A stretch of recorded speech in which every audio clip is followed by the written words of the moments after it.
Vamos orar ao Senhor, pedir a misericórdia dEle, que a gente nessa horinha a gente consiga receber bastante conhecimento. Amém, Senhor? Estamos aqui, Senhor, para receber a Tua palavra, a Tua ministração sobre esse assunto, Senhor, da antiga aliança, Pai, da primeira aliança, Senhor. Importante, Senhor, muito importante para o nosso conhecimento, para a nossa vida, Pai. Queremos Te pedir a Tua bênção, Senhor, pedir a Sua unção sobre nós, Pai, a Tua sabedoria, Pai, que seja o Senhor realmente que fale, Senhor, através de nós, que a gente possa ser somente, Pai, apenas um canal nas Tuas mãos, Senhor, e que a gente possa compartilhar nesse momento dessas maravilhas que é a Tua palavra, Senhor. Sê conosco, nos abençoa, abra o nosso entendimento, Pai, e nos lembre aquilo que já sabemos, Senhor. É o que nós Te pedimos e agradecemos em nome de Jesus. Amém. Queridos, antigo panorama do Antigo Testamento. Eu queria começar assim fazendo duas perguntinhas, né? Nós já estudamos bibliologia, né? Acho que foi um dos primeiros assuntos, né, que nós vimos aqui no curso. E assim, eu já queria fazer duas perguntinhas para nós. O antigo, né? Eu não gosto disso. Na verdade, a teologia mais moderna, ela não usa mais esse nome, Antigo Testamento, porque Antigo e Novo dá assim uma percepção de que o Antigo ficou para trás, né? E o Novo equivale, e a gente sabe que não é assim. Então, assim, a nomenclatura, o termo mais correto usado atualmente é Primeira Aliança, Primeiro Testamento, né? Alguns também dizem assim, Testamento temporário. A gente vai entender isso por quê? Porque depois vem o Segundo Testamento, que é definitivo, né? Então a gente para fins de tradição, porque a gente já está acostumado a falar, a gente vai usar muitas vezes esse nome, Antigo Testamento. Mas a gente precisa entender que não é uma nomenclatura muito correta, né? Em virtude da importância dessa aliança, né? É a primeira aliança que o Senhor fez conosco, tanto com homens quanto com a própria igreja.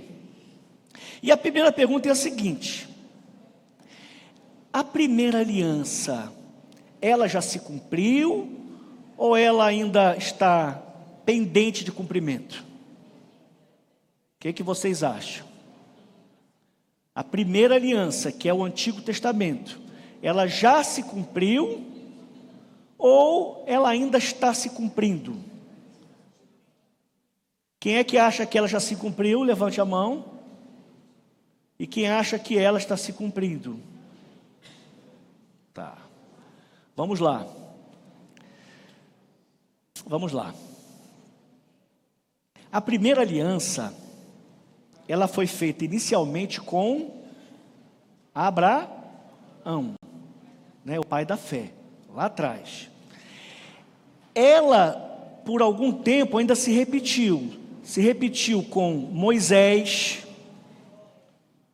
se repetiu com Davi, se repetiu com a própria igreja, quando ela estava no deserto caminhando, quando Moisés, ele vai perto de Canaã, da terra prometida, ele repete tudo, né, em Deuteronômio, repete tudo o que o Senhor já tinha feito, e ele apresenta para o povo a questão da vida ou da morte, da bênção ou maldição, né? E ali é feito novamente uma aliança com o povo.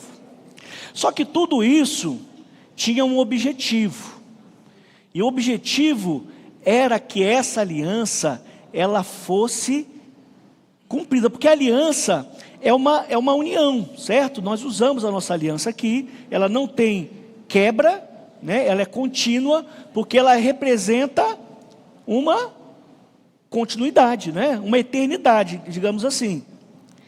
Então, a aliança do Senhor, e vindo do Senhor mais ainda do que a nossa, a gente muitas vezes fala e deixa de cumprir, né? Mas a do Senhor, ela é perfeita, ela é imutável. Então a aliança, ela não se quebra. Então, se o Senhor fez uma aliança com os homens e com a igreja lá atrás, na primeira aliança, é porque ela tinha que ser cumprida, ela tinha que ser mantida. Só que no projeto do Senhor, né, na mente do Senhor, essa primeira aliança, ela ainda estava pendente do elemento mais importante e fundamental, que era o Filho de Deus vir, né, com o seu sacrifício definitivo, ele realmente nos reintegrar com Deus, e a partir disso, a lei, nós vamos falar disso um pouquinho, a lei não ser mais a condição para que nós pudéssemos nos chegar ao Senhor. Porque a lei, ela se mostrou para nós, não porque a lei era ruim, a lei era boa, mas ela se mostrou para nós insuficiente para que nós pudéssemos realmente estar de bem com o Senhor. Então a primeira aliança, ela se cumpre integralmente em Cristo. Em Cristo. Ela se cumpre integralmente em Cristo. E a gente vai entender, então, a primeira pergunta. E a segunda, tá, Eduardo, ela se cumpriu em Cristo. Ou seja, né, a continuidade da primeira aliança entra na segunda aliança, né, que é uma continuidade através daquele que é justo, daquele que é santo, daquele que é perfeito. Fechado. Mas então, assim, qual era o objetivo da primeira aliança? Desse primeiro testamento? Qual era o objetivo? Então, a segunda pergunta. Qual era o principal, né? São vários, né? Mas qual era o principal objeto da primeira aliança que o Senhor fez com os homens? Né? Porque o Senhor, Ele criou as leis, né? O Senhor deu os seus profetas, Ele também colocou os seus escritos, né? As suas poesias. Por que o Senhor fez isso conosco? Se Ele já sabia de antemão que seria insuficiente e que haveria de ter alguém que restaurasse todas as coisas e definitivamente tornasse a aliança perpétua e eterna. O que vocês acham? Alguém se arrisca a dizer? Em outras palavras, resumindo, para que serviu a lei? O Antigo Testamento, se a gente pudesse assim dar traduzir assim numa palavra, seria ordenança, seria a lei do Senhor, dada a Moisés. Então, antes da gente iniciar, quem se arrisca a dizer, para que serviu a lei? Qual é o objetivo? Por que o Senhor criou isso? Se Ele sabia que nós não iríamos cumpri-la, e que necessitaríamos de alguém para interceder por nós, e assim pela graça, né, mediante a nossa fé, nós pudéssemos realmente ter parte com o Senhor. Alguém se arrisca? Algum corajoso? Escola, né? O pastor Jeremias fala sempre isso, né? Escola é compartilhar, né? Para colocar ordem, fechado. É um dos aspectos, para colocar ordem. O povo estava meio desregrado, né? Lá no Egito, 400 anos, o negócio estava meio feio. Fechado, colocar ordem. Mas ainda não é o principal objetivo.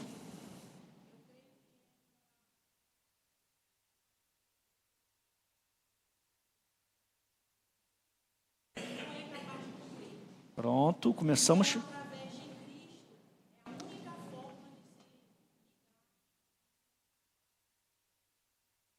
Perfeito. Tá. A irmã está chegando pertinho. Aí tem a consequência disso, né? Então a irmã falou assim, né? Que a lei é insuficiente, impossível de ser cumprida, né? Por isso veio Cristo. Mas a lei é insuficiente por quê? Pode falar, irmã. Pode?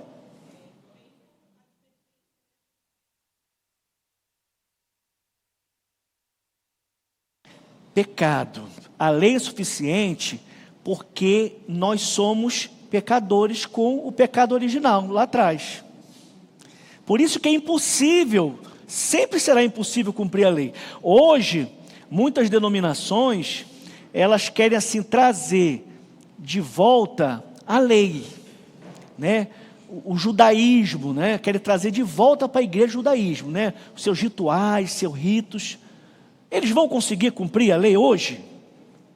vão. Ninguém vai conseguir cumprir nunca a lei, por causa do pecado. Então, assim, o maior objetivo da lei, né, e é o cerne da primeira aliança, é a questão de nós entendermos que somos pecadores. E por causa do pecado, nós entendemos o problema do pecado. O mal que o pecado faz. Por isso o Senhor, Ele deu os 10 mandamentos, o decálogo, né? E toda aquela série de ordenanças, aqueles ritos, né? Aquelas formalidades que nós enxergamos assim, bastante difíceis, né? De serem cumpridas na integralidade, porque Deus é santo, né? E Ele, na sua santidade, Ele é exigente e não poderia ser diferente. Mas foi muito importante. Assim, é mais ou menos assim, queridos. Bem e mal, né? Céu e inferno, vida ou morte. É necessário existir o mal para que nós saibamos o que é o bem. Por isso o Senhor permitiu também o pecado original. Por isso foi dado permissão do Senhor. Porque o Senhor não queria ninguém com Ele meramente como uma obrigação, um ritual, uma coisa religiosa, né? A gente obedecer porque... Não. O Senhor, na verdade, é um Deus de relacionamento. Então o Senhor... Pode falar, meu pastor.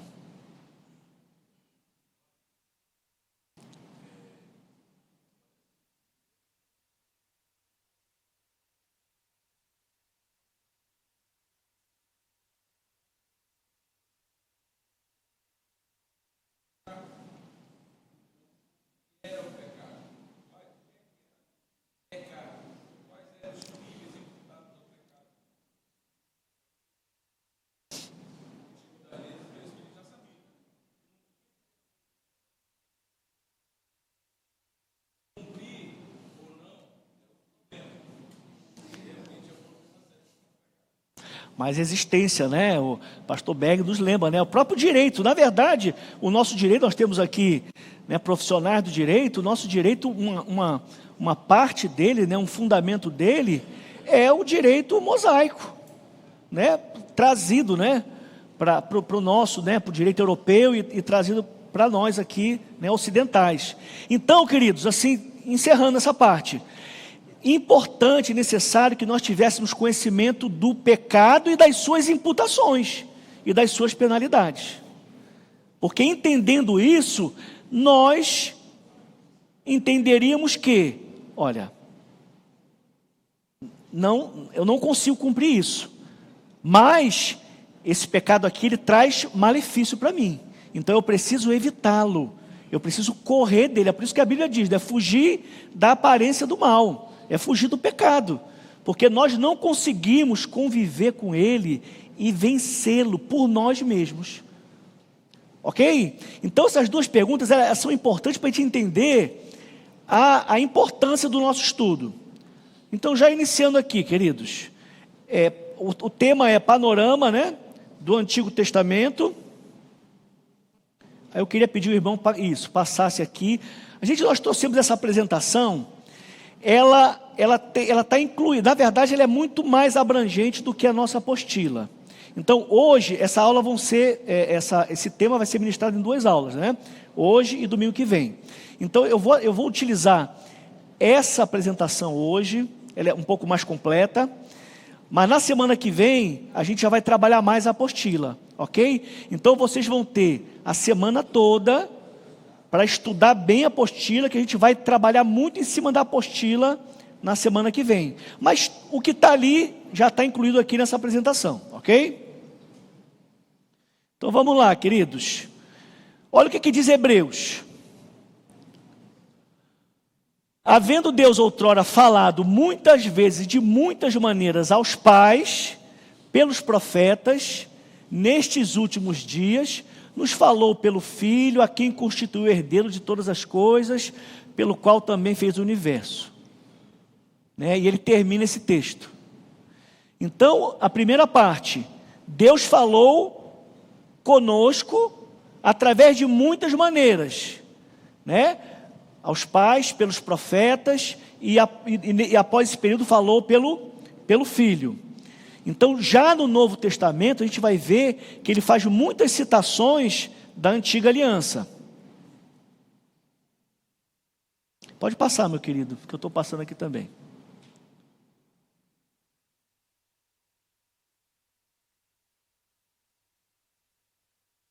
Ok.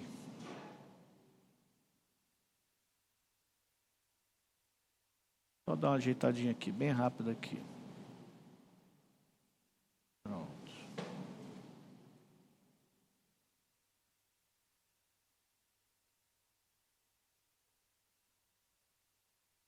Tá. Esse cristão, ele diz isso, ó. Qualquer pessoa que tenta entender o livro dos livros, sem conhecer sua estrutura ou corrente de eventos maiores, jamais alcançará mais do que uma compreensão fragmentada das suas grandes verdades. Ou seja, nós precisamos entender a Bíblia no seu contexto. Pode passar, querido. O Antigo Testamento ocupa aproximadamente 3/4 da Bíblia, ou seja, a maior parte da palavra de Deus. Foi escrito em sua maior parte em hebraico, né, porque a gente vai aprender que também o aramaico é falado na primeira aliança, mas de uma maneira bem menor.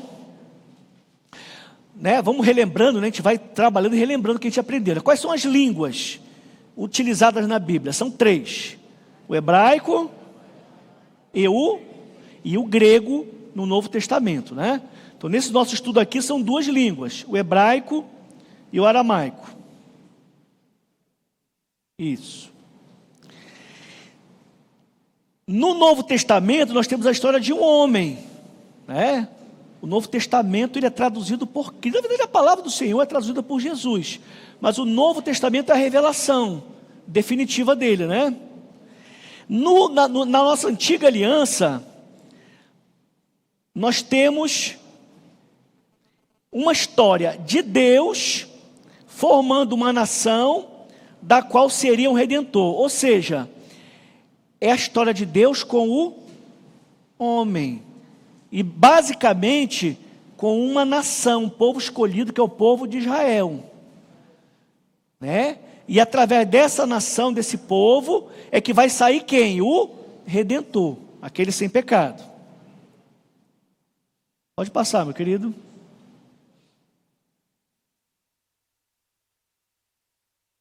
Estou com um probleminha aqui, vou passar por aqui. Então vamos lá. Pode passar. Seca-se a erva, cai sua folha, mas a palavra do Senhor, Deus permanece eternamente. Pode passar. Isaías. Textos, né, que mostram a importância da palavra do Senhor. Toda a escritura, em 2 Timóteo 3,16, toda a escritura é inspirada por Deus, útil para o ensino, para a repreensão, correção, educação, a fim de que o homem de Deus seja perfeito e habilitado. Por favor. João 8,31 diz isso. Jesus dizia, pois, aos judeus que criam nele: se vós permanecerdes na minha palavra, verdadeiramente sereis meus discípulos, e conhecereis a verdade vos libertará. Então, palavra do Senhor. Em verdade vos digo que se alguém guardar a minha palavra, nunca volta à morte. A importância da palavra.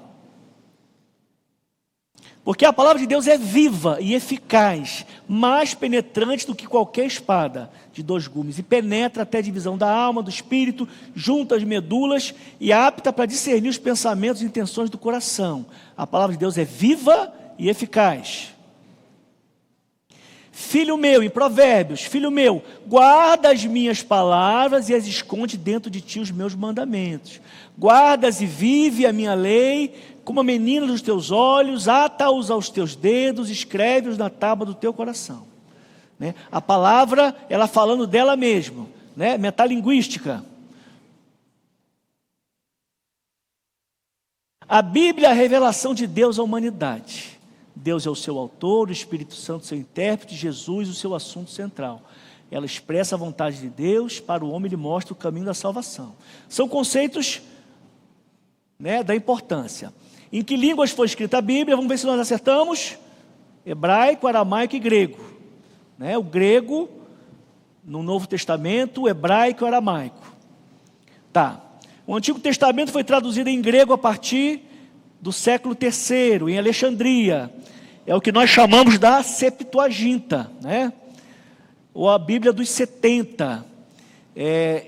Foi importante essa tradução, por quê? Porque existiam judeus helênicos, helenizados, né? Cristãos gregos, né? Cristãos helenizados, cristãos gregos, que habitavam no Egito, né? As comunidades judaicas, elas se espalhavam, né, por vários lugares. Então, em Alexandria, decidiu-se que seria importante uma tradução para o grego, porque era a língua falada naquele lugar. Então, como é que eles iam conhecer, né, o Antigo Testamento? Então, aí foi reunido 72, na verdade, né, sábios, que na verdade vieram de Judá, né, vieram de Israel, vieram da Judéia, melhor dizendo, para fazer essa tradução lá no Egito. E a Septuaginta, a gente vai ver, você estudar um pouquinho isso já em bibliologia, né? Você vai ver que ela tem uma importância, ela tem uma relevância para o nosso cânon, né? Para o nosso cânon do Antigo Testamento. Já o Novo Testamento não é tão importante. Vamos lá. O Antigo Testamento, ele surgiu, né, o cânon, né, a estruturação do Antigo Testamento, surgiu a partir de manuscritos. A gente sabe que naquela época, né, a questão da escrita era uma questão bem complicada, né? A maior parte, na verdade, da Bíblia, tanto do Antigo até quanto do Novo Testamento, era feito por tradição oral. E só depois de um período é que isso foi registrado e escrito. Então, nessa época dos manuscritos, ainda era a questão do papiro, né? Depois se transformou em códice, né? Para depois em rolos. Eu creio que vocês já viram isso, né? Naquela questão inicial de bibliologia, a formação da Bíblia, né? Então, nós temos dois períodos importantes em relação aos manuscritos. É o período talmúdico, né? Essa palavra talmúdico vem de um termo judaico, Talmud, que na verdade Talmud significa assim, ensinamentos informais.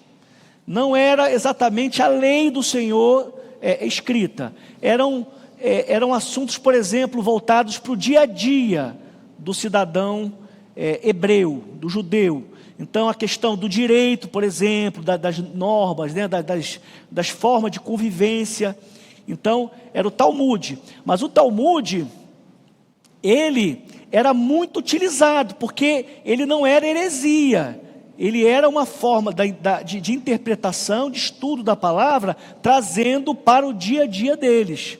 Então, era muito ensinado nas sinagogas. E também tem o nosso período massorético, né? Que são os textos massoréticos, que aí o texto massorético, ele praticamente vai ser a base que vai formar a questão da lei, né? Da Torá, a gente vai ver um pouquinho isso daqui a pouco, da estrutura da instrução da lei. A Septuaginta, por exemplo, ela é baseada praticamente no texto massorético, porque os massoréticos, os massoretas, eles eram pessoas muito cuidadosas com os registros.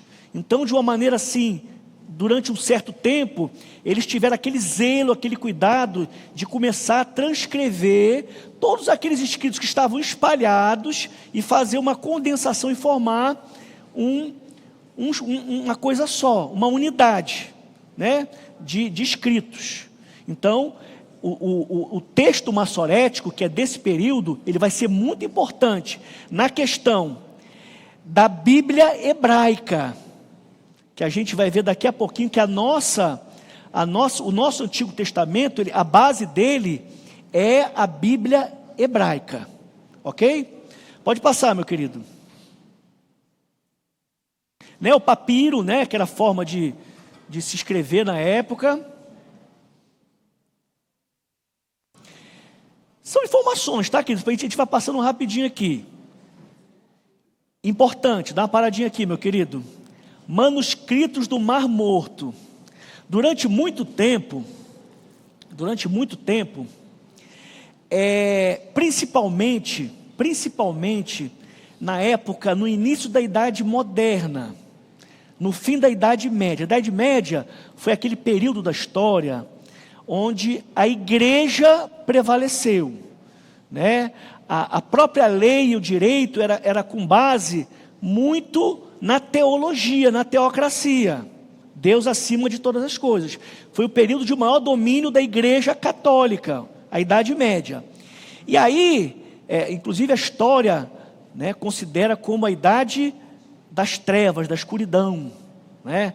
Porque aí, trazendo isso para a ciência, diziam os filósofos, né, os cientistas, que foi um período de pouco crescimento na área da ciência, da filosofia, etc. E no início da Idade Moderna, onde existe uma rebelião, né, vamos dizer assim, né, contra as coisas de Deus, os iluministas, né, no renascimento cultural, no racionalismo, quando entra nessa Idade Moderna, começou a haver questionamentos terríveis acerca da palavra do Senhor. Aí já existiam até blasfêmias, dizendo que a Bíblia eram lendas, era uma coisa mitológica, que isso era impossível de acordo com a ciência, né? Era impossível esses acontecimentos e tal. Os manuscritos do Mar Morto, eles vieram assim, é uma obra divina, vieram para trazer assim uma luz e uma evidência muito grande da veracidade da palavra. Por quê? Porque 2000 anos depois, surge nas cavernas lá da Jordânia, na caverna de Qumran, surgem esses manuscritos guardados, a maioria deles em excelente estado, trazendo aquilo que foi escrito 2000 anos atrás. Ou seja, uma palavra que foi preservada durante 2000 anos, trazendo à tona, né, trazendo à luz aquilo que muitos já até consideravam como invenção humana. Então os manuscritos do Mar Morto, ele tem assim uma importância muito grande assim para a veracidade e para testificar a importância e a verdade da palavra do Senhor. Passa, meu querido, por favor.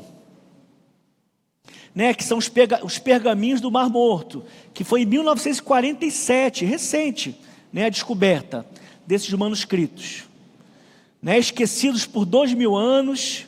Agora interessante, né? Olha o que o profeta Jeremias já falava naquela época. Assim diz o Senhor dos Exércitos, o Deus de Israel: toma estas escrituras de compra, tanto a selada como a aberta, e mete-as num vaso de barro, para que se possam conservar muitos dias. Ou seja, já era uma profecia, né, de Jeremias acerca do guardado da palavra do Senhor.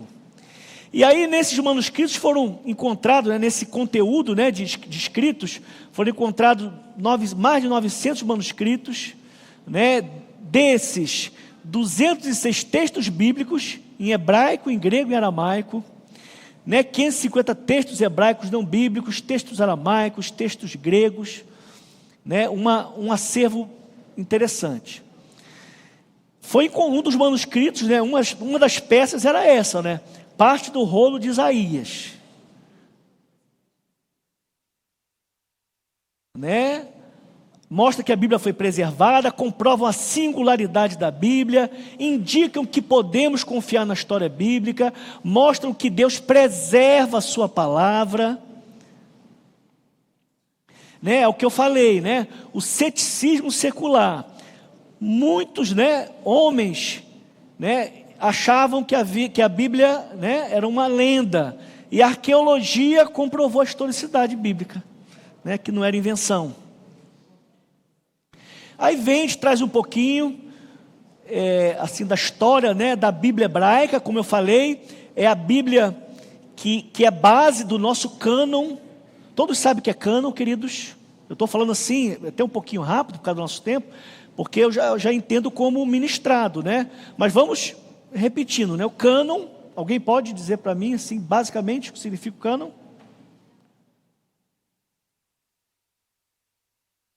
Silêncio, um silêncio sepulcral. Cânon, a tradução básica, cânon é regra, norma, né? Cânon vem de cana, né? Vem daquela vara que se media, né? Se fazia como a gente usa o metro hoje, né? Vara de medir, né? Assim, mas numa tradução mais literal, né? É uma medida, uma regra, né? Uma norma, né? Uma lei. Então, o nosso cânon, né? Nós temos o cânon do Antigo Testamento e o cânon do Novo Testamento. Cânon, qual a importância do cânon?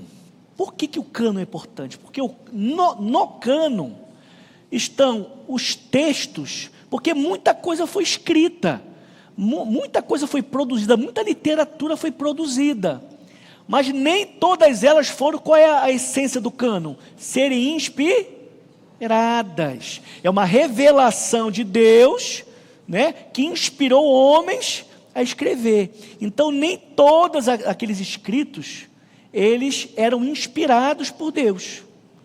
Então necessário foi que Deus determinasse a um grupo de homens, foram homens que escolheram o cânon, foram homens, mas conforme a vontade e a direção do Senhor, para dizer quem era e quem não era bíblico, né? Quem era e quem não era inspirado, revelado, critério, e por meio de vários critérios muito rigorosos. Por isso muitos textos ficaram assim, na porta de serem aceitos como canonizados, mas não os foram por causa dos critérios que eram muito rigorosos. E assim, basicamente, o critério mais importante é a doutrina verdadeira, né? Aquilo que se entendia realmente transmitido por Deus às pessoas que escreveram aquilo, né? Ou seja, é muito baseado naquilo, como Paulo diz no Novo Testamento, a sã doutrina, a doutrina sã. Então o principal critério é a doutrina. Isso realmente foi aquilo que Deus transmitiu àquelas pessoas? Então, queridos, uma das Bíblias utilizadas é essa Bíblia que esse nome, né, até para falar é difícil, né? Mas vamos traduzir por Bíblia de Stuttgart, né? Uma Bíblia alemã, né? Stuttgart é uma cidade alemã. Então, essa Bíblia, ela foi relevante, e olha, ela traz o famoso texto massorético, né? Em hebraico, ela é baseada nesse códice, tradução dessas pessoas. Vamos ver se tem mais alguma coisa interessante. Não. Então, é um modelo de Bíblia que foi e ainda é muito utilizado pelos estudiosos. A Bíblia de Stuttgart. Pode passar, meu querido? Pode não.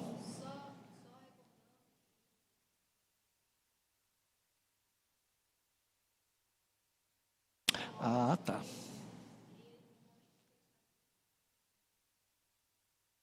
Vou até pegar aqui. Pegar até aqui. A Vânia é minha pastora, ela é minha pastora. Ela fala, eu tenho que botar o microfone. A Vânia está dizendo aqui, a irmã Vânia, da questão de Corã, daqueles manuscritos, que quem os guardou lá foram os essênios, né, que era uma das comunidades, né, judaicas, e eles eram muito zelosos. E eles até, na verdade, viviam isolados, né, reclusos nessas cavernas, né? Então, Deus escolheu essa comunidade que era zelosa para guardar essa preciosidade e trazer, né, ao nosso conhecimento, e principalmente ao conhecimento daqueles que não conhecem a palavra do Senhor, a veracidade dela, ok? E apagou? Apagou aqui também? Então vamos, deixa eu abrir aqui então. Enquanto o meu irmão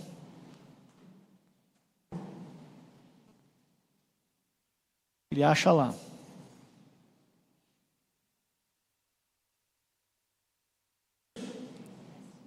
A gente vai ver logo depois dessa Bíblia que vai ter a Bíblia hebraica, que ela vai ser a nossa base. Volte uma só, querido, para ver se a gente está realmente na sequência. Isso, pode passar, por favor. Tá. Falamos já um pouquinho, né, da Septuaginta, a tradução grega do Antigo Testamento. Pode passar. Pronto. A gente começa já entrando realmente no nosso estudo, né? A Bíblia, queridos, ela não está em ordem cronológica. O Antigo Testamento também não, né?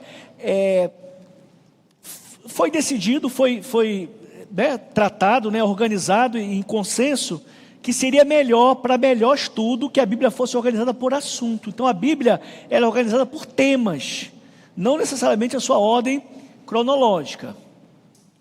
Pode passar, meu querido. Né, sabemos disso, né? Mais ou menos 40 pessoas escreveram, épocas, nível social, culturas locais, profissões diferentes, né? As pessoas às vezes querem, assim, negar a Bíblia, né? Porque o pecado é terrível, né? Então, o cara, para se convencer de que o pecado é bom e as coisas de Deus é ruim, aí ele tenta negar. Não, mas a Bíblia, ela é invenção, ela coisa. E a gente sempre tem aquele nosso argumento infalível, né? Mas, meu querido, como é que pode uma coleção de livros ser escrito em mais de um milênio por tanto, não sei quantos autores, e ela manter sem tecnologia para poder trocar mensagem, um ajudar o outro na escrita, né? Na verdade, muito por tradição oral, como nós falamos, nem escrita tinha. E como é que ela pode manter uma unidade e não se contradizer? Só realmente vindo do Criador de todas as coisas, né? Então, quando vocês forem questionados sobre, poxa, mas a Bíblia quem fez foi homens. Não, mas nós, né? Mas foram homens inspirados. Mas, poxa, como é que você me garante isso? Como é que você me diz, né? Como é que você me atesta que são homens inspirados? Aí a gente tem esse argumento que normalmente os não crentes, vamos dizer assim, né? Eles já caem porque realmente fica difícil. E é por isso que a Bíblia, até hoje, né? Nós temos praticamente 4.000 anos, desde quando começou a ser formatada, escrita, né?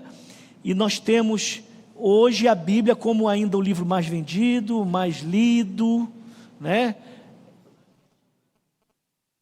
Não tem como não ser do nosso Criador, do nosso Deus, né, amados? Deus é o seu autor. Avançando.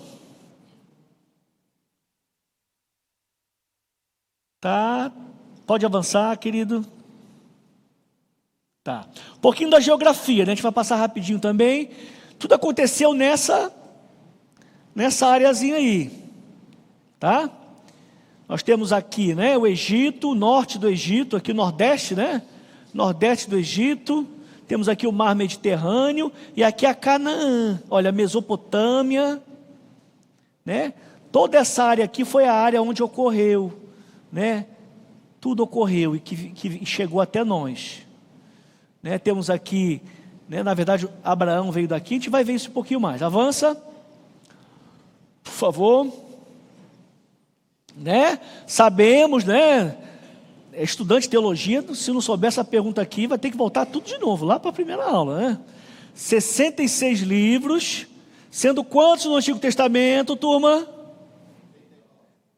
Poucos falaram, hein, Jesus? 39, e no Novo Testamento? 27. Né? Escrito há mais ou menos 3.500 anos, quase 1.600 anos para ser concluída, palavra inspirada, por favor, querido.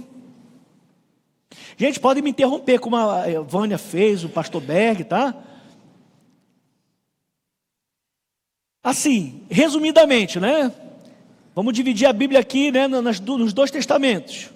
No Antigo Testamento, é uma prévia, né? É um anúncio de que o Salvador virá. E o Novo Testamento, que ele já veio, mas ele volta. Não vi nenhum glória a Deus, olha. Nenhum glória a Deus, pastor. Nenhum. E que Jesus voltará. Glória. Jesus, nós temos que ansiar pela volta de Cristo, queridos. Vamos, passando um pouquinho. Aqui, né, a nossa biblioteca, né, essa coisa linda aqui. Temos aqui né, a história, que são as leis de Moisés, temos as poesias, temos as profecias, divididas em duas partes, a gente vai ver um pouquinho mais detalhadamente isso. Pois não, minha querida? Alguém falou não? Tá.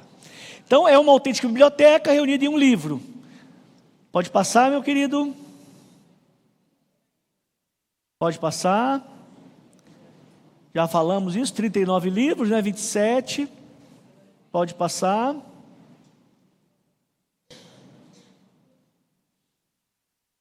Tá, isso aqui já é importante para o nosso estudo, tá? Vamos nos ater aqui ao Antigo Testamento. Então, quer dizer, como é que é dividido, né, o Antigo Testamento? O Antigo Testamento ele é dividido nos 5 livros da lei, que nós entendemos como Pentateuco, mas não é como o judeu entende. O judeu não fala Pentateuco. O judeu fala Torá, né? A Bíblia hebraica, a Bíblia judaica, ela é dividida em 3 partes. Nós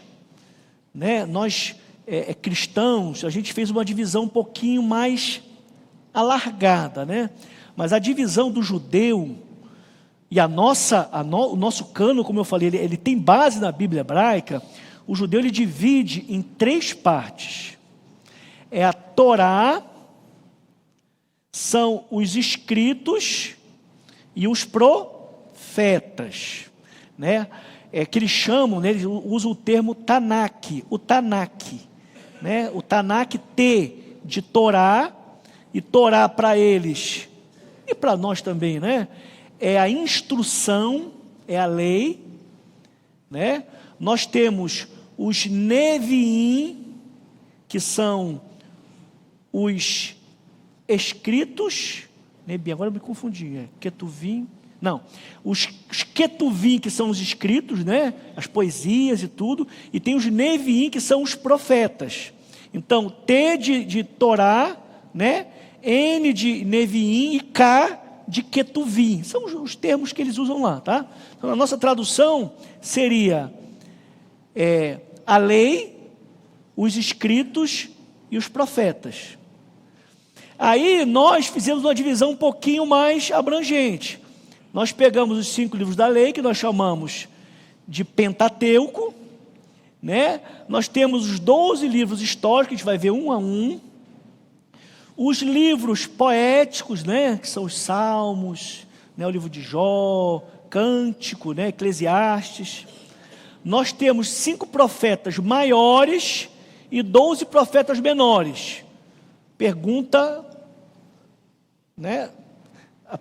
Aquela pergunta de prova que é para o cara não zerar a prova, né? Ele acerta aquela para pelo menos não ganhar um ponto, né? Aí bota lá, esse termo, profetas maiores, significa que eles tinham maior altitude, maior altura, maior estatura do que os menores, certo ou errado? Esse é para não zerar a prova, lembra? Então, profetas maiores, queridos, esse termo maiores, é porque na verdade são escritos maiores, né? São os textos mais longos. Aí, para uma divisão, né, entre escritos, né, se deu essa divisão de profetas maiores e os profetas menores. Vamos lá, quem são os maiores? Isaías, Jeremias, Ezequiel, Daniel e...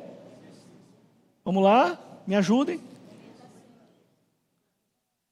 E na verdade é um apêndice, né? E Lamentações. Tá? Vamos lá. Passando um pouquinho. Aqui a gente aprende também, tá aqui? A gente não só. O antigo, né? Também chamado, por que se vê aqui, queridos? Hein?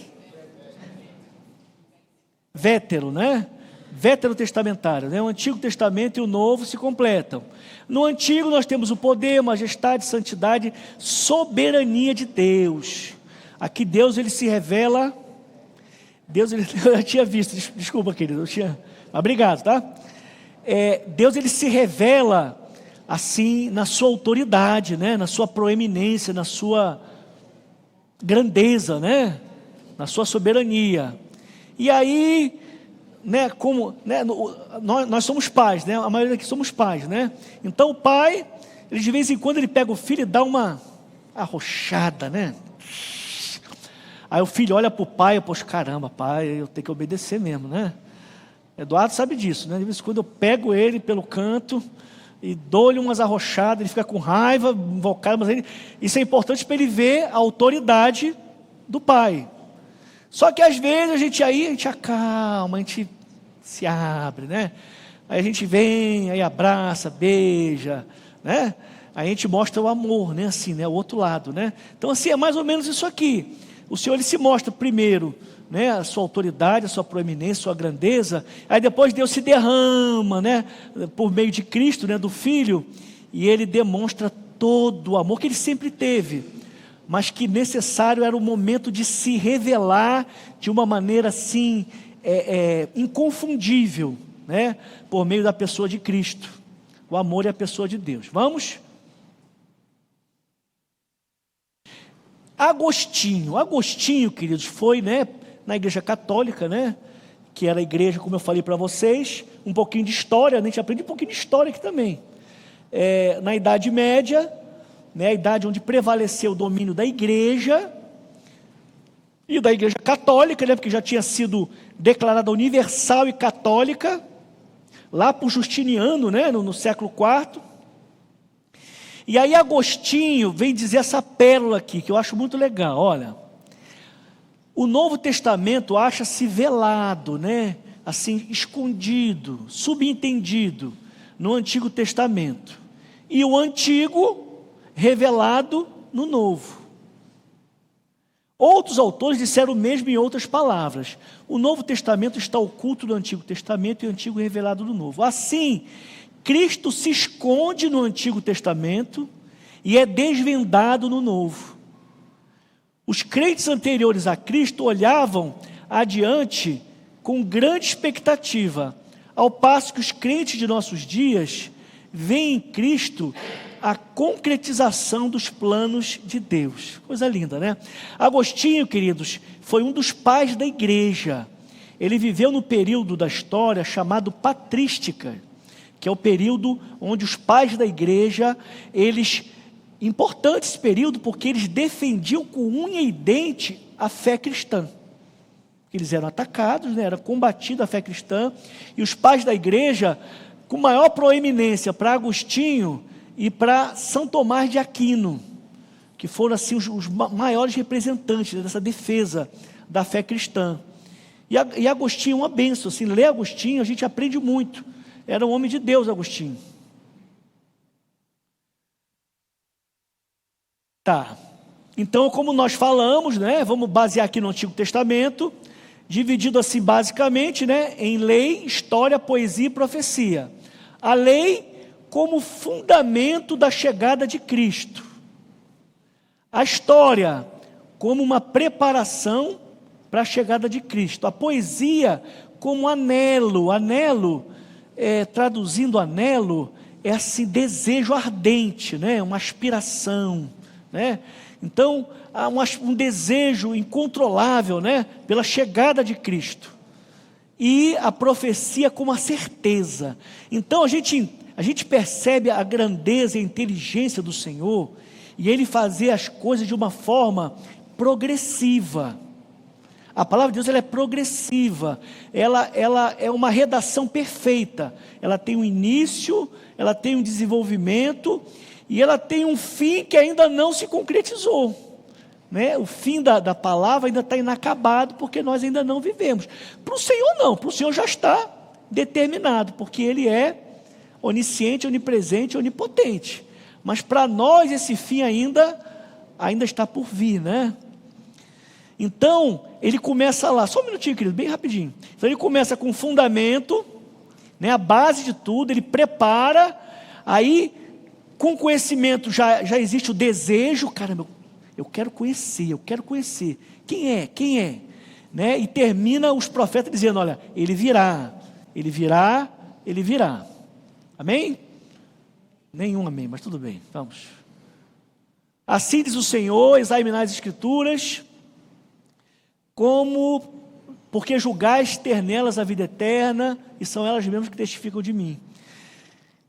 A expressão assim diz o Senhor, como carimbo de autenticidade divina, ocorre mais de 2.600 vezes nos seus 66 livros. Né? A autoridade do Senhor. Pode passar, meu querido. Tá, aqui a gente vai passar rapidinho, tá? Que fala da autoridade da Bíblia, são os textos. Vamos lá, o cânon do Antigo Testamento. Como nós falamos, o cânon surgiu a partir de um processo de revelação progressiva. Nós temos aqui a coleção mais antiga das palavras de Deus, eram os 10 mandamentos, chamados também de Decálogo. Poxa, que pena. Isso quando apaga, né?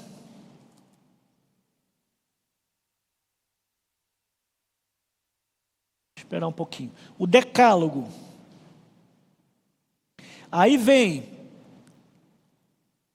do Decálogo, né, que é o início, né, as tábuas de Moisés, né, a lei dada ao Senhor a Moisés, lá no Sinai. Aí nós temos já a ampliação para os 5 primeiros livros, né, que nós chamamos de Pentateuco. Mais tarde acrescentaram as outras partes da palavra, os escritos, históricos, poesia e profecia. Vamos lá. Esse aqui, queridos, olha só, é o registro mais antigo que nós temos sobre o cânon bíblico. Ó, por esse camarada aqui, ó, bispo de Sardes, Melito, né, no ano 170. Então vem aqui, escrito, né, que foi encontrado, né? A preservação. Volte lá, querido, só um pouquinho. Aí nós temos aqui, né, os 5 primeiros livros, né, livro de Moisés, que são Gênesis. Existe uma divergência, né, um certo conflito quanto à autoria, né, mas assim, no entendimento mais de maioria, se entende que foi Moisés, né? Então vem Gênesis, Êxodo, Número, Levítico, Deuteronômio, aí vem Josué, Juízes, Ruth, né? Os 4 livros dos reinos, quais são? 1 Samuel, 2 Samuel, 1 Reis, 2 Reis. Temos aqui os 2 livros de crônicas, os Salmos, não só de Davi, que sabe que os Salmos também tem outras pessoas, né, que escreveram os Salmos. Provérbio de Salomão, Sabedoria, Eclesiastes, Cântico dos Cânticos, Jó, né, os profetas Isaías, Jeremias, os 12 no único livro, Daniel, Ezequiel e Esdras. Pergunta de prova: esse cânon aqui está se referindo ao cânon cristão ou ao cânon judaico? Dê uma olhadinha bem rápida. Esse é o cânon cristão ou é o cânon judaico? Esse é o cânon judaico, tá? A gente vai ver o seguinte, que nós adotamos a Bíblia hebraica, mas a ordem dos livros é diferente. Os livros são os mesmos, tá? Tem algumas diferenças interessantes, que na verdade a Bíblia hebraica, né, judaica, ela consolidou algumas coisas. Então, por exemplo, Esdras e Neemias, que para nós são livros separados, para ele formam um só livro. Os 12 profetas, né, menores, que nós dividimos um a um, eles consideram como um só livro chamado os 12. Interessante, né? Então, assim, a organização, né, na ordem é diferente.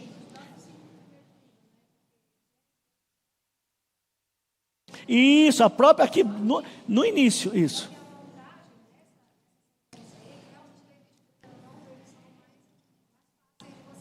Isso, a Vânia pegou aqui. A Vânia, na minha professora, ela devia estar aqui, gente. Eu estou aqui porque ela não quis, né? Brincadeira, tá, irmã? Queridos, olha só, o que a Vânia falou é muito importante. Por que essa ordem é diferente? Porque a ordem judaica, hebraica, é uma ordem de sequência. Eles têm uma sequência lógica. Eles têm uma sequência lógica. A nossa, como nós falamos antes, é trazida por assunto, é diferente, né? A temática que a gente usa, tá? Passando, meu querido.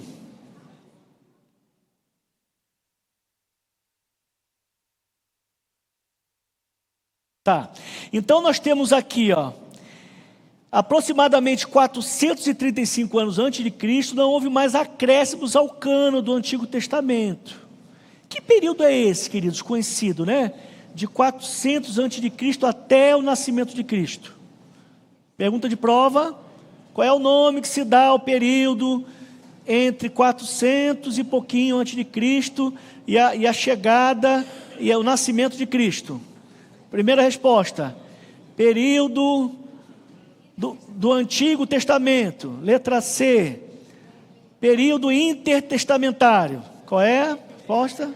Pô, também com uma dica dessa, né? O período entre testamentos. Assim, aí Deus ficou em silêncio, Deus não falou mais nada. São 400 anos de absoluta solidão, verdade? Não, tá? Deus, ele continuou falando, né? O povo de Deus, ele continuou crescendo. Inclusive esse período intertestamentário é um período interessante por causa desses camaradas aqui, ó, Macabeus, né? Eles eram líderes que eles tiraram por um tempo o jugo do povo de Israel a povos que dominavam, né? A gente vai ter vários povos dominando nessa época, os gregos inclusive. Então os Macabeus, eles se levantaram e por um tempo Israel ficou independente, por um tempo, tá? Por um tempo. Agora, mas por que esses livros então, que fazem parte, já aproveitando, né, queridos? Vamos lá, outra coisa importante no estudo do panorama do Antigo Testamento. Nós temos o cânon hebraico, né? Nós temos o cânon católico e o cânon nosso protestante, né? O cânon católico do Antigo Testamento, ele modifica em relação aos nossos. Ele tem outros livros, que a gente vai ver daqui a pouquinho. Ele tem outros livros, ele tem uns acréscimos, que não foram considerados no cânon protestante como inspirados por Deus. Na verdade, até os católicos, eles tiveram muita dificuldade nessa formação do cânon, que foi muito depois que foi formado esse cânon definitivo católico. Aí eles deram, para tentar, assim, forçando um pouquinho a barra, dar uma inspiração a esses livros, uma veracidade, eles chamam esses livros, que é Judite, né, Macabeus, eles chamam esses livros, Baruque, né, outros livros, eles chamam esses livros de deuterocanônicos. Né? Deutero é de repetição, né? De novo, né? Não tem o deuteronômio, né? O nosso deuteronômio significa o quê? Regra repetida, regra falada de novo, né? Deuteronomia, né? Nomia de regra e deutero de repetição. Então, regra repetida. Então, eles consideram, né, a Igreja Católica como livros deuterocanônicos, ou seja, canonizados a posteriori, né? Canonizados depois, repetindo, né? Mas eles não são incluídos porque não foram considerados no cânon protestante como inspirados. E tem lógica isso, querido. Sabe por quê? Macabeus, por exemplo, ele tem heresias terríveis. Oração aos mortos. Macabeus traz orações aos mortos. Judite, se eu não me engano, tem a questão das velas, né? Como se fosse iluminando, né, as almas iluminadas, né? Então tem heresias que realmente não tinham como ser consideradas como inspiradas por Deus. Passando, queridos. Então assim, agora bem detalhadozinho para a gente, né? Nós temos toda a galera aqui, ó. Toda a galera, né? Os 5 primeiros livros, Pentateuco, os livros históricos, os livros poéticos, os maiores e os menores aqui, os 12, ok? Aqui os maiores, tá? Aqui Lamentações entra com os maiores.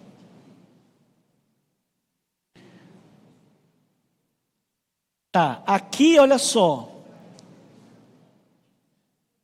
Aqui é justamente a questão que nós vimos, ó. A questão da Bíblia hebraica. É a Bíblia hebraica, ó. Nas edições judaicas do Antigo Testamento. Eu particularmente vou dizer, queridos, assim, é uma formatação que eu acho mais interessante, porque ela tem uma sequência lógica. Ela é uma formação interessante, né, da Bíblia hebraica. Então vocês têm aqui, ó, os 5 rolos que chamam de Megilô, né, que são os livros poéticos, os históricos, os profetas anteriores, posteriores. Como eu falei para vocês, ó, a Torá, a lei, os Nebiim, ou Neviim, alguns chamam, né, que são os profetas, e os Ketuvim, que são os escritos, né, formando o que o judeu chama de Tanakh, né, que é o Antigo Testamento deles. Pode ir, meu querido, por favor. Vamos lá. Tá, isso aí é só uma outra formatação. Deixa eu ver se tem alguma coisa interessante aqui. Não, pode passar. Tá, já falamos um pouquinho, né? Já falamos um pouquinho.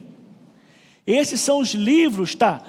Já foi dado aqui, que eu estava até assistindo essa aula aqui. Os livros que não foram canonizados, que não foram aceitos no cânon, são chamados de livros apócrifos, né? Que não foram aceitos. Então são esses aqui, ó, 1ª e 2ª Macabeus, 1ª e 2ª Esdras, Oração de Manassés, Baruque, Eclesiástico, Judite e Tobias. Vamos embora? Tá. Material, papapá. Olha só, aqui são as razões. É importante a gente saber, a gente precisa ter esse conhecimento. Tá? Esses livros, eles foram incluídos na Septuaginta. Lembra? Septuaginta é a tradução do Antigo Testamento para a língua grega, né? Eles foram aceitos lá, mas eles não fazem parte do Antigo Testamento judeu. O próprio Jerônimo, que foi um dos pais da igreja, ele não reconheceu esses livros como canônicos, né? Eles foram aceitos pela igreja ortodoxa. O que é a igreja ortodoxa? Ortodoxa é aquela igreja que se dividiu lá pelo século, se eu não me engano, século 10 ou 11. 10 ou 11, houve uma cisão por causa da disputa de poder, né? Como sempre, o poder determinando algumas coisas, né? Então houve uma briga de poder entre a igreja oriental e a igreja ocidental. E aí a questão era do bispado, né? O bispo de Roma queria ter o poder sobre toda a igreja, e a igreja oriental, a parte oriental, né, que era uma igreja só, né? A comunidade oriental não aceitava aquilo e tal. Resumindo, dividiram, e para o lado oriental nós temos a igreja católica ortodoxa, e para o lado ocidental a igreja católica romana, né? Mas essa igreja, e não tem muita diferença, tá, da questão da católica para a ortodoxa. Esses livros foram aceitos tanto pela igreja católica quanto pela igreja ortodoxa. Vamos lá, papapá. Tá, é o que eu falei para vocês, ó. Foi aqui, ó. Em 1546, no Concílio de Trento, que esses apócrifos foram considerados canônicos, deuterocanônicos. Tá? Vamos lá. E as razões? Isso é importante que para a nossa defesa, tá, queridos? Com os nossos irmãos católicos, a nossa defesa, né? O porquê de uma coisa e de outra. Razões de não serem aceitos. A comunidade judaica jamais aceitou. Não foram aceitos por Jesus. Você vê Jesus falando de Tobias, de Judite? Não fala. Jesus fala de Isaías. Jesus fala de Daniel. Mas não fala desses livros. E nem os autores. A maior parte dos primeiros pais da igreja rejeitou. Lembra de Agostinho? Agostinho foi um que rejeitou. Nenhum concílio da igreja os considerou canônicos, senão no final do século XVI. A própria igreja, ela ainda tinha muita dúvida em aceitar esses livros. Jerônimo, né, grande especialista da Bíblia, tradutor da Vulgata, né, Vulgata Latina.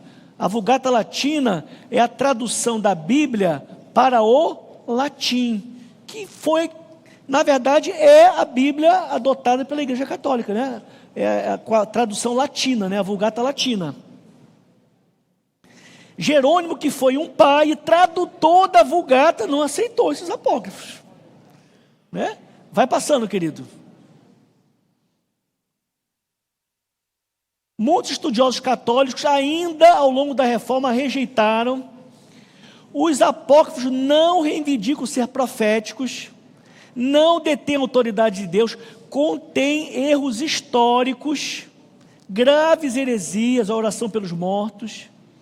Há evidente ausência de profecia, um dos critérios, né, a questão da profecia nos livros canônicos. Por quê, queridos? Por que essa importância? Por quê? Nós já estudamos, aprendemos um pouquinho. Qual era a finalidade do Antigo Testamento da Primeira Aliança? Era apontar para quem? Era apontar para Cristo. A Primeira Aliança, nós não podemos sair daqui hoje sem saber disso. A Primeira Aliança, ela é um anúncio do que está por vir. Ela é, assim, a base, a fundamentação daquilo que ia se concretizar na sua plenitude, que era a chegada de Cristo, o alicerce, como a irmã falou, né? Então, se não tem profecia, se não fala de alguma forma da vinda, complica, né? Embora seu conteúdo tenha algum valor para a edificação dos momentos devocionais, na maior parte se trata de texto repetitivo. São textos que já se encontram nos livros canônicos, tem muita repetição. Pode passar, querido, temos o quê? 5 minutos? 3, 4? Fim? Tá, então vamos encerrar só esse slide aqui. Tá, só, deixa aqui só um finalzinho aqui, ó. Então, olha só, à vista desses fatos importantíssimos, acabou a pilha. À vista desses fatos importantíssimos, torna-se absolutamente necessário que os cristãos de hoje jamais usem os livros apócrifos como se fossem palavra de Deus, e nem os citem em apoio autorizado a qualquer doutrina cristã. Então, numa discussão saudável, né, para ninguém sair dando soco no irmão católico, né, brigando, não é nada disso. Numa discussão teológica saudável, de crentes, lembra que nós lemos em 1 Timóteo, mas em 2 Timóteo, né, que a palavra de Deus ela tem que ser manuseada, né, com aptidão. Então, o crente que está doutrinado e manuseia a palavra do Senhor com sabedoria e com conhecimento, teologicamente ele vai discutir, né, com o irmão católico e dizer, olha, mas com esses argumentos aqui, por que o cânon protestante, ele tem qualidade superior, porque ele é realmente a autoridade de Deus nos livros, estão reveladas ali, ok? Passa só mais um para ver qual é o assunto que vai entrar. As tuas palavras são em tudo verdade, desde o princípio, e cada um dos teus justos juízos dura para sempre. Pronto, vamos dar uma paradinha aqui hoje, ok? A gente retoma semana que vem. Alguma pergunta, queridos? Alguma dúvida? Aprendemos alguma coisa, né? Alguma coisinha a gente assimilou. Então, o que eu recomendo para os irmãos? Vamos estudar nossa apostila essa semana. Alguns dos assuntos que nós vimos aqui estão na apostila. Outros a gente vai trabalhar ainda. Eu estava lendo a apostila, ela trabalha, por exemplo, os gêneros literários do Antigo Testamento, né? a poesia, a prosa.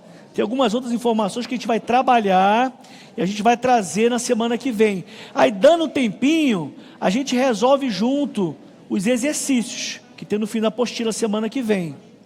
Ok, queridos? Então, Deus abençoe. O pastor Cacheado está ministrando, né? Ali na EBD. Então o que eu peço aos irmãos é o seguinte, querido, semana passada a gente teve essa questão de demorar um pouquinho a turma para vir para cá, aí a gente se dispersou muito, aí ficou assim meio, eu me lembrei de Cristo lá no templo, quando estava os mercadores vendendo boi, vendendo ovelha, né, muita ovelha, né, para o sacrifício, mas vendendo com interesse, né, meramente financeiro, econômico, né? E aí Jesus, quando entra logo na entrada do templo e vê aquele povo lá fazendo da casa dele, né, uma feira, né? Ele saiu logo, se irou, né? E saiu logo chutando aquele negócio. Então semana passada eu fiquei assim meio preocupado, que a gente parecia aqui uma feira aqui depois da EBD. Então assim, quem quiser beber uma água, se vá beber, mas tudo na paz do Senhor, tá? Enquanto assim os irmãos. A irmã deu uma ideia boa, vamos louvar o Senhor? Tá? Então aqueles que permanecerem aqui, vamos louvar o Senhor, enquanto a outra parte da igreja vem, amém?